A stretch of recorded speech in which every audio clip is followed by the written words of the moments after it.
ಎಲ್ಲರಿಗೂ ನಮಸ್ಕಾರ ಸ್ನೇಹಿತರೆ. ಇದೇ ಸೆಪ್ಟೆಂಬರ್ 18ನೇ ತಾರೀಕು ಚಂದ್ರಗ್ರಹಣ ಇದೆ. ಪೂರ್ವ ಭಾದ್ರ ನಕ್ಷತ್ರ ಮೀನರಾಶಿಯಲ್ಲಿ ರಾಹುಗ್ರಸ್ತ ಚಂದ್ರಗ್ರಹಣ ಸಂಭವಿಸುತ್ತಿದ್ದು ಇದು ಭಾರತದಲ್ಲಿ ಗೋಚರವಾಗುತ್ತಿಲ್ಲ.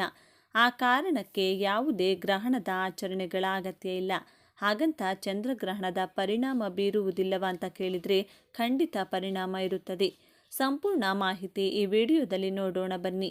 ಅದಕ್ಕೂ ಮುಂಚೆ ನೀವಿನ್ನು ಚಾನಲ್ಗೆ ಸಬ್ಸ್ಕ್ರೈಬ್ ಆಗಿಲ್ಲ ಅಂದರೆ ಈಗಲೇ ಸಬ್ಸ್ಕ್ರೈಬ್ ಆಗಿ, ಹಾಗೆ ವಿಡಿಯೋಗೆ ಲೈಕ್ ಮಾಡಿ, ವಿಡಿಯೋ ಸ್ಕಿಪ್ ಮಾಡದೆ ಕೊನೆ ತನಕ ನೋಡಿ. ಮೀನ, ಮೇಷ, ಸಿಂಹ ಹಾಗೂ ಧನಸ್ಸು ರಾಶಿಯವರು ಬಹಳ ಎಚ್ಚರಿಕೆಯನ್ನು ವಹಿಸಬೇಕು. ಇವರಿಗೆ ಅಶುಭ ಫಲವಿದೆ. ಕುಂಭ, ವೃಶ್ಚಿಕ, ಕನ್ಯಾ ಹಾಗೂ ಕರ್ಕಾಟಕ ರಾಶಿಯವರಿಗೆ ಮಿಶ್ರ ಫಲವಿದೆ. ವೃಷಭ, ಮಿಥುನ, ತುಲಾ, ಮಕರ ರಾಶಿಯವರಿಗೆ ಶುಭ ಫಲವಿದೆ. ವೃಷಭ ರಾಶಿ, ನೀವು ಕೈ ಹಾಕಿದ ಕೆಲಸಗಳಲ್ಲಿ ಯಶಸ್ಸು ದೊರೆಯಲಿದೆ. ನಷ್ಟದ ಸಂಭವನೀಯತೆ ನಿರೀಕ್ಷೆಯಲ್ಲಿರುವವರಿಗೆ ಅದು ಲಾಭವಾಗಿ ಅಥವಾ ಅಸಲು ಕೈಗೆ ಸಿಗುವಂತೆ ಆಗುತ್ತದೆ. ಸೋದರ ಸೋದರಿಯರ ಜೊತೆಗೆ ಇರುವ ವೈಮನಸ್ಸು ನಿವಾರಣೆಯಾಗಲಿದೆ. ಹೆಸರು, ಕೀರ್ತಿಗಳು ದೊರೆಯಲಿವೆ. ಕೋರ್ಟು ಕಚೇರಿ ವ್ಯಾಜ್ಯಗಳು ಬಗೆಹರಿಸಿಕೊಳ್ಳಬಹುದು. ಆರೋಗ್ಯದಲ್ಲಿ ಸಮಸ್ಯೆಗಳಿದ್ದಲ್ಲಿ ಸೂಕ್ತ ವೈದ್ಯೋಪಚಾರಗಳು ದೊರೆಯಲಿವೆ. ಮಿಥುನ ರಾಶಿ, ಉದ್ಯೋಗ, ಹಣಕಾಸಿನ ವಿಚಾರದಲ್ಲಿ ಸಂಬಂಧಿಸಿದಂತೆ ಚಿಂತೆಗಳು ಕಾಡುತ್ತಿದ್ದಲ್ಲಿ ಅದು ದೂರವಾಗಲಿದೆ. ಸಾಂಸಾರಿಕವಾಗಿ ಸಮಸ್ಯೆಗಳು ಎದುರಿಸುತ್ತಿರುವವರಿಗೆ ಸಹ ನಿರುಮ್ಮಳವಾಗುವಂತಹ ಬೆಳವಣಿಗೆ ದೊರೆಯಲಿದೆ. ಬಡ್ತಿ ಅಥವಾ ವೇತನ ಹೆಚ್ಚಳದ ನಿರೀಕ್ಷೆಯಲ್ಲಿರುವವರಿಗೆ ಶುಭ ಸುದ್ದಿ ಕೇಳಿಬರಲಿದೆ. ಅಣ್ಣ ತಮ್ಮಂದಿರು, ಅಕ್ಕ ತಂಗಿಯರ ಜೊತೆಗೆ ಭಿನ್ನಾಭಿಪ್ರಾಯ ಮನಸ್ತಾಪಗಳಿದ್ದರೂ ಅದನ್ನು ಬಗೆಹರಿಸಿಕೊಳ್ಳುವ ಅವಕಾಶವಿದೆ. ಕರ್ಕಾಟಕ ರಾಶಿ, ಪಿತ್ರಾರ್ಜಿತ ಆಸ್ತಿ ವ್ಯಾಜ್ಯಗಳು ಕಾಣಿಸಿಕೊಳ್ಳಬಹುದು. ಈಗಾಗಲೇ ಇದ್ದಲ್ಲಿ ಅದು ಉಲ್ಬಣವಾಗಲಿದೆ. ತಂದೆ ಅಥವಾ ತಂದೆ ಸಮಾನರಾದವರ ಆರೋಗ್ಯದ ಬಗ್ಗೆ ಎಚ್ಚರಿಕೆ, ಮುಂಜಾಗ್ರತೆ ತೆಗೆದುಕೊಳ್ಳಿ. ತಂದೆ ಜೊತೆಗೆ ತೀವ್ರತರವಾದ ಅಭಿಪ್ರಾಯ ಭೇದಗಳು ಕಾಣಿಸಿಕೊಳ್ಳಲಿದೆ.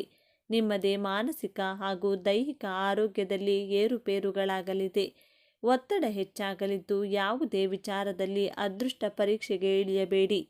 ಸಿಂಹ ರಾಶಿ, ಆರೋಗ್ಯದ ಗಮನ ವಹಿಸಿ. ನಿಮ್ಮ ಸುತ್ತಮುತ್ತಲ ಬೆಳವಣಿಗೆಯು ಮಾನಸಿಕವಾಗಿ ಖಿನ್ನತೆ ತರುತ್ತದೆ.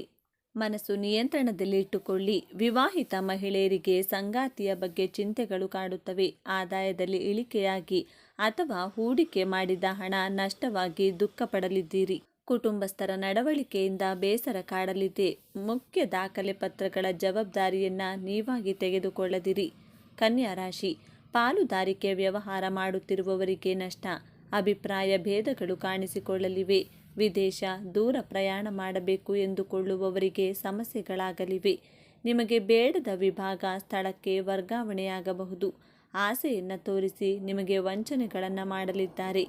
ಇತರರ ಮಾತನ್ನು ನಂಬಿಕೊಂಡು ಹೂಡಿಕೆ ಮಾಡಬೇಡಿ. ವಿವಾಹ ವಿಚಾರದಲ್ಲಿ ಹಿನ್ನಡೆಯಾಗಲಿದೆ. ಮುಖ್ಯ ತೀರ್ಮಾನ ಬೇಡ. ತುಲಾ ರಾಶಿ, ಸಾಲದ ಹೊರೆ ಇರುವವರಿಗೆ ಹೊರಬರುವ ಮಾರ್ಗೋಪಾಯಗಳು ಗೋಚರ ಆಗಲಿದ್ದು ಒಂದು ವೇಳೆ ಮನೆ, ಕಾರು, ವ್ಯವಹಾರ ಯಾವುದೇ ಕಾರಣಕ್ಕೆ ಸಾಲಕ್ಕೆ ಪ್ರಯತ್ನಿಸುತ್ತಿದ್ದಲ್ಲಿ ದೊರೆಯಲಿದೆ. ಶತ್ರುಗಳು ಒಂದಲ್ಲ ಒಂದು ರೀತಿ ತೊಂದರೆ ಕೊಡುತ್ತಿದ್ದಲ್ಲಿ ಆ ಚಿಂತೆಯಿಂದ ಬಿಡುಗಡೆ ಪಡೆಯುತ್ತೀರಿ. ದೃಷ್ಟಿದೋಷ ನಿವಾರಣೆಯಾಗಲಿದೆ. ಆರೋಗ್ಯ ಸುಧಾರಣೆಯಾಗಲಿದೆ. ಉದ್ಯೋಗ ಕುರಿತಾದ ಯಾವುದೇ ಚಿಂತೆ ದೂರವಾಗಲಿದೆ.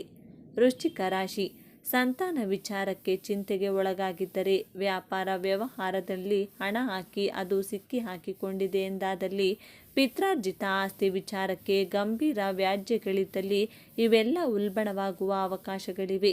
ಇಂಥದ್ದೇನೂ ಆಗಿಲ್ಲ ಎಂದಾದರೆ ಅದು ಕಾಣಿಸಿಕೊಳ್ಳಬಹುದು. ಇನ್ನು ಈ ಬಾರಿ ಮಿಶ್ರ ಫಲ ಇರುವುದರಿಂದ ಈ ಮೇಲ್ಕಂಡ ವಿಚಾರಗಳಲ್ಲಿಯೇ ಸಕಾರಾತ್ಮಕ ಬೆಳವಣಿಗೆಗಳನ್ನು ಸಹ ನಿರೀಕ್ಷೆ ಮಾಡಬಹುದು. ಧನಸ್ಸು ರಾಶಿ, ಆರೋಗ್ಯದಲ್ಲಿ ಗಂಭೀರ ಸ್ವರೂಪದ ಚಿಂತೆ ಶುರುವಾಗಲಿದೆ. ತಾಯಿ ಅಥವಾ ತಾಯಿ ಸಮಾನರಾದವರ ಆರೋಗ್ಯ ಸಮಸ್ಯೆಗೆ ಮನಸ್ಸು ಖಿನ್ನತೆಗೊಳಗಾಗುತ್ತದೆ. ವಿದ್ಯಾರ್ಥಿಗಳಿಗೆ ಒತ್ತಡ ಜಾಸ್ತಿಯಾಗಿ ಏಕಾಗ್ರತೆ ಸಾಧ್ಯವಾಗುವುದಿಲ್ಲ. ಉದ್ಯೋಗದಲ್ಲಿ ಗಮನವಿಟ್ಟು ಕೆಲಸ ಮಾಡಲಾಗುವುದಿಲ್ಲ. ಕೆಲವರಿಗೆ ಕೆಲಸವೇ ಹೋಗಿಬಿಡಬಹುದು ಅನಿಸಲಿದೆ. ಮಾತಿನ ಮೇಲೆ ನಿಗಾ ಇರಿಸಿಕೊಳ್ಳಿ. ಪದಬಳಕೆ ಬಗ್ಗೆ ಎಚ್ಚರವಿರಲಿ. ಮಕರ ರಾಶಿ, ಅವಿವಾಹಿತರಿಗೆ ವಿವಾಹಕ್ಕೆ ಪೂರಕ ಬೆಳವಣಿಗೆಯಾಗಲಿದೆ. ದಂಪತಿ ಮಧ್ಯೆ ಸಾಮರಸ್ಯ ಜಾಸ್ತಿಯಾಗಲಿದೆ. ನಿಮ್ಮ ಸ್ನೇಹ ವಲಯ ವಿಸ್ತರಣೆಯಾಗಿ ಅದರಿಂದ ಲಾಭವಾಗಲಿದೆ. ನಿಮಗೆ ಬೇಕಾದ ಸ್ಥಳಕ್ಕೆ, ವಿಭಾಗಕ್ಕೆ ವರ್ಗಾವಣೆಯಾಗಲಿದೆ. ಸೋದರ ಸೋದರಿಯರ ಜೊತೆಗಿನ ಅಭಿಪ್ರಾಯ ಭೇದ ನಿವಾರಣೆಯಾಗುತ್ತದೆ.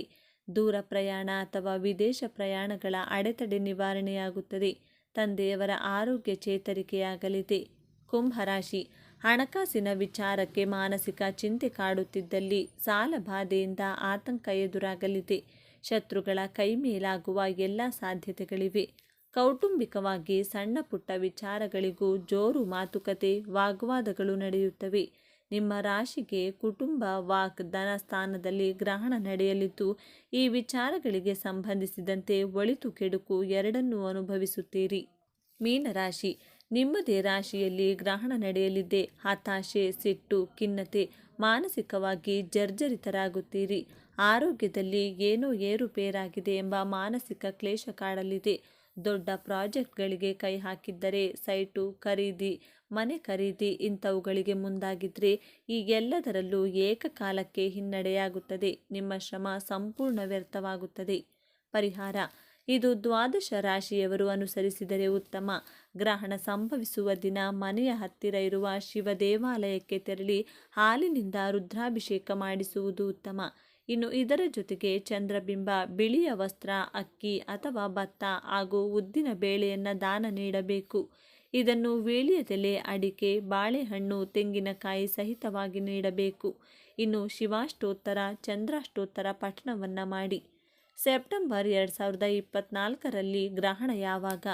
ವಿಜ್ಞಾನಿಗಳ ಪ್ರಕಾರ ಸೆಪ್ಟೆಂಬರ್ 18 ಬುಧವಾರ 2024ರ ಎರಡನೇ ಚಂದ್ರಗ್ರಹಣ ಸಂಭವಿಸಲಿದ್ದು ಇದು ಪ್ರಪಂಚದಾದ್ಯಂತ ಹಲವು ದೇಶಗಳಲ್ಲಿ ಗೋಚರಿಸುತ್ತದೆ. ಭಾರತೀಯ ಕಾಲಮಾನದ ಪ್ರಕಾರ ಈ ಗ್ರಹಣವು ಸೆಪ್ಟೆಂಬರ್ 18 ಬುಧವಾರ ಬೆಳಿಗ್ಗೆ 6:11ಕ್ಕೆ ಪ್ರಾರಂಭವಾಗಿ 10:17ಕ್ಕೆ ಕೊನೆಗೊಳ್ಳುತ್ತದೆ. ಅಂದರೆ ಒಟ್ಟು ಚಂದ್ರಗ್ರಹಣದ ಅವಧಿ 4 ಗಂಟೆ 6 ನಿಮಿಷಗಳು. ಈ ಚಂದ್ರಗ್ರಹಣ ಭಾರತದಲ್ಲಿ ಗೋಚರಿಸುತ್ತದೆಯೇ? ಸೆಪ್ಟೆಂಬರ್ 18, 2024ರಂದು ಸಂಭವಿಸುವ ಚಂದ್ರಗ್ರಹಣವು ಉತ್ತರ ಮತ್ತು ದಕ್ಷಿಣ ಅಮೆರಿಕ, ಹಿಂದೂ ಮಹಾಸಾಗರ, ಆರ್ಕ್ಟಿಕ್, ಯುರೋಪ್, ಆಫ್ರಿಕಾ, ಅಟ್ಲಾಂಟಿಕ್ ಮಹಾಸಾಗರ ಮತ್ತು ಅಂಟಾರ್ಟಿಕಾದ ಕೆಲವು ಭಾಗಗಳಲ್ಲಿ ಗೋಚರಿಸುತ್ತದೆ. ಭಾರತದಲ್ಲಿ ಈ ಚಂದ್ರಗ್ರಹಣ ಗೋಚರಿಸುವುದಿಲ್ಲ. ಈ ಗ್ರಹಣ ಗೋಚರಿಸುವ ದೇಶಗಳಲ್ಲಿ ಮಾತ್ರ ಸೂತಕ ಅವಧಿ ಅನ್ವಯಿಸುತ್ತದೆ. ಇದು ಚಂದ್ರಗ್ರಹಣ ಪ್ರಾರಂಭವಾಗುವ 9 ಗಂಟೆಗಳ ಮೊದಲು ಪ್ರಾರಂಭವಾಗುತ್ತದೆ. ಗ್ರಹಣದ ಸಮಯದಲ್ಲಿ ಈ ಕೆಲಸಗಳನ್ನು ನಿಷೇಧಿಸಲಾಗಿದೆ. ಗ್ರಹಣದ ಸಮಯದಲ್ಲಿ ಪ್ರಯಾಣವನ್ನು ನಿಷೇಧಿಸಲಾಗಿದೆ ಎಂದು ಪರಿಗಣಿಸಲಾಗುತ್ತದೆ. ಅಂತಹ ಪರಿಸ್ಥಿತಿಯಲ್ಲಿ ಚಂದ್ರಗ್ರಹಣದ ಸಮಯದಲ್ಲಿ ಯಾವುದೇ ರೀತಿಯ ಪ್ರಯಾಣವನ್ನು ಮಾಡುವುದನ್ನು ತಪ್ಪಿಸಿ. ಚಂದ್ರಗ್ರಹಣದ ಸೂತಕ ಕಾಲದಲ್ಲಿ ಸಾಧ್ಯವಾದಷ್ಟು ಮನೆಯೊಳಗೆ ಇರಿ. ಅದರಲ್ಲೂ ಗರ್ಭಿಣಿಯರು ಗ್ರಹಣದ ಸಮಯದಲ್ಲಿ ಮನೆಯಿಂದ ಹೊರಗೆ ಹೋಗಬಾರದು. ಗ್ರಹಣದ ಮೊದಲು ಮತ್ತು ಗ್ರಹಣ ಮುಗಿದ ನಂತರ ಖಂಡಿತವಾಗಿಯೂ ಸ್ನಾನ ಮಾಡಬೇಕು. ಇದು ಗ್ರಹಣದ ಋಣಾತ್ಮಕ ಪರಿಣಾಮವನ್ನು ಬೀರುವುದಿಲ್ಲ ಎನ್ನುವ ನಂಬಿಕೆ ಇದೆ. ಗ್ರಹಣದ ಸೂತಕ ಕಾಲದಲ್ಲಿ ಏನನ್ನೂ ತಿನ್ನುವುದು ಅಥವಾ ಕುಡಿಯುವುದನ್ನು ತಪ್ಪಿಸಬೇಕು. ಮನೆಯಲ್ಲಿ ಹಾಲು ಉಳಿದಿದ್ದರೆ ಕುಶ ಅಥವಾ ತುಳಸಿ ಎಲೆಗಳನ್ನು ಅದರಲ್ಲಿ ಹಾಕಿಡಬೇಕು. ಗ್ರಹಣ ಕಾಲದಲ್ಲಿ ದೇವರನ್ನು ಮುಟ್ಟಬಾರದು. ಅಂತಹ ಪರಿಸ್ಥಿತಿಯಲ್ಲಿ ಮನೆಯಲ್ಲಿ ಪೂಜಾ ಕೋಣೆ ಇದ್ದರೆ ಅದನ್ನು ಗ್ರಹಣದ ಮೊದಲು ಶುದ್ಧವಾದ ಬಟ್ಟೆಯಿಂದ ಮುಚ್ಚಬೇಕು. ದೇವಾಲಯಗಳಲ್ಲಿಯೂ ಈ ಸಮಯದಲ್ಲಿ ಬಾಗಿಲನ್ನು ಮುಚ್ಚಲಾಗುತ್ತದೆ. ಮನೆಯಲ್ಲಿ ತಯಾರಿಸಿದ ಆಹಾರವನ್ನು ಗ್ರಹಣಕ್ಕೆ ಮೊದಲು ಬಿಟ್ಟರೆ ಗ್ರಹಣದ ಕೊನೆಯಲ್ಲಿ ಅದನ್ನು ತಿನ್ನಬಾರದು. ಗ್ರಹಣ ಮುಗಿದ ನಂತರ ಹೊಸ ಆಹಾರವನ್ನು ಬೇಯಿಸಬೇಕು. ಸ್ನೇಹಿತರೆ, ಈ ಮಾಹಿತಿ ನಿಮಗೆ ಇಷ್ಟವಾಗಿದ್ದಲ್ಲಿ ದಯವಿಟ್ಟು ಶೇರ್ ಮಾಡಿ, ಲೈಕ್ ಮಾಡಿ ಮತ್ತು ನಮ್ಮ ಚಾನಲ್ಗೆ ಸಬ್ಸ್ಕ್ರೈಬ್ ಆಗಿ. ಎಲ್ಲರೂ ಭಕ್ತಿಯಿಂದ ಓಂ ಶ್ರೀ ಶನೇಶ್ವರ ನಮಃ ಅಂತ ಕಾಮೆಂಟ್ ಮಾಡಿ. ಧನ್ಯವಾದಗಳು.